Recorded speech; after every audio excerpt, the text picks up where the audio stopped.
Lembra que durante a campanha, as ONGs de direitos humanos foram chamadas de ONGs de direitos dos manos, porque defenderiam bandidos e não um cidadão inocente?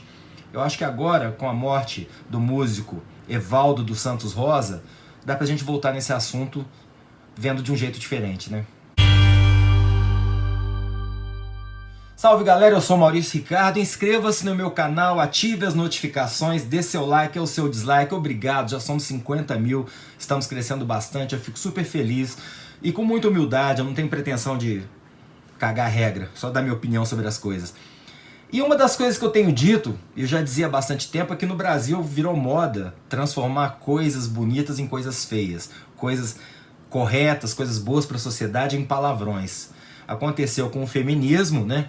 Que, poxa, virou de repente uma ofensa. Um monte de Barbies de vestido tubinho, apertadinho, decotão, falando que não sou feminista, eu sou feminina. Sendo que se não fosse feminismo, ela sequer poderia estar usando aquela roupa, desfrutando da sua liberdade sexual. Enfim, o feminismo é uma conquista das mulheres e tem que ser respeitado como tal. Ou o racismo, que não existe no Brasil, né? Não existe racismo no Brasil.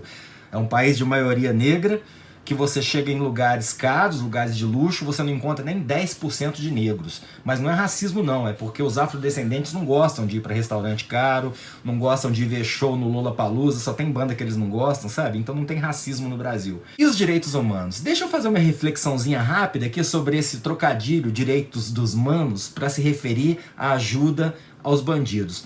Desde quando mano é bandido? Vamos ver, ó. Mano vem de hermano, a gente fala mano no dia a dia, a gente se trata como mano, ô mano, vem cá, mano. Quer dizer, não é um palavrão, nunca foi associado a bandido, quando muito é uma gíria de periferia, bastante usado por funkeiro, os mano, as mina, né? Especialmente em São Paulo. Então olha que mesmo por trás do trocadilho já tem aí um enorme preconceito de classe. Direito dos manos, é os manos. Mano nunca foi bandido, mano é o cara da periferia. Mano é o proletário, pra falar com meus amigos marxistas que andaram pegando no meu pé aí.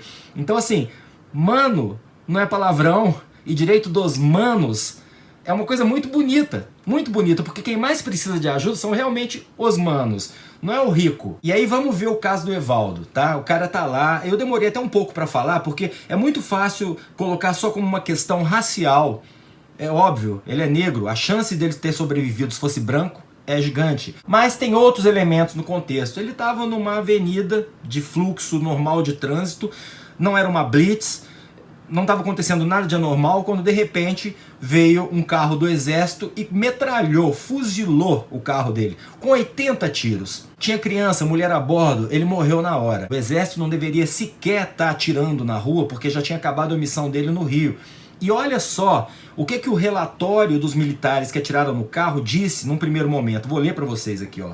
Ao avistarem a patrulha, os dois criminosos que estavam a bordo de um veículo atiraram contra os militares, que por sua vez responderam à injusta agressão. Como resultado, um dos assaltantes foi a óbito no local e outro foi ferido, sendo socorrido e evacuado para o hospital. O informe também diz que um pedestre foi atingido e que o cidadão inocente ferido está fora de perigo. A ocorrência permanece em processamento, tendo todas as providências legais decorrentes sido tomadas. Enfim, os militares que atiraram sabiam que não tinha arma dentro do carro, sabiam que tinha criança, porque uma mãe saiu desesperada com um filho de 7 anos e eles continuaram atirando no carro, assim mesmo fizeram um boletim mentiroso. Isso é um caso, existem centenas no Rio de Janeiro todos os anos. Esse caso ocorreu à luz do dia, um monte de gente viu, fotografou, registrou, e mesmo assim eles tiveram a coragem de fazer um boletim mentiroso e apresentar esse boletim mentiroso para os oficiais responsáveis. Tiveram depois que voltar atrás,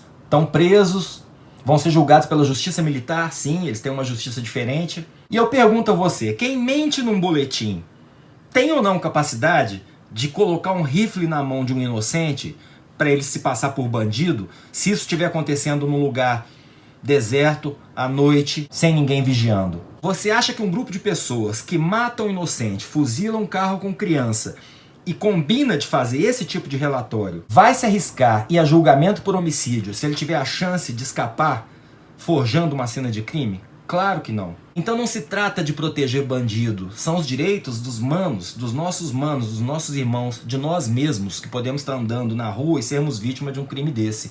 Sendo negro, então, a capacidade disso acontecer com você é muito maior do que a de acontecer comigo. Os números mostram isso. E qual a reação desse governo? Esse governo que usou na sua campanha eleitoral esse medo que nós temos de sair na rua, o medo que a população tem da bandidagem, que existe, que é real, que está aí. A reação é nenhuma. O presidente não abriu a boca no seu famoso Twitter. Aliás, muita gente me pediu para fazer esse vídeo e lembrar que ele veio defender correndo o Danilo Gentili, saiu em defesa do Danilo Gentili, mas não falou nada sobre os 80 tiros no carro do Evaldo. Porque o presidente, a verdade é essa, não tem a menor empatia pelo Evaldo. Ele tem empatia pelo Danilo, porque ele também foi processado pela Maria do Rosário por quebra de decoro parlamentar e perdeu. Ele é militar, então ele se identifica com os militares que estavam cumprindo seu trabalho, cometeram um engano e, ops, matamos o inocente. É assim que ele pensa. A sua ministra de Direitos Humanos, que não é direito dos humanos, também não tinha uma palavra de consolo para a família. Diz que não está no escopo do ministério ajudar financeiramente a família que perdeu o seu provedor da maneira mais absurda e ainda vai ter que lidar com o trauma de uma criança de 7 anos que viu o pai morrer gratuitamente no meio da rua à luz do dia.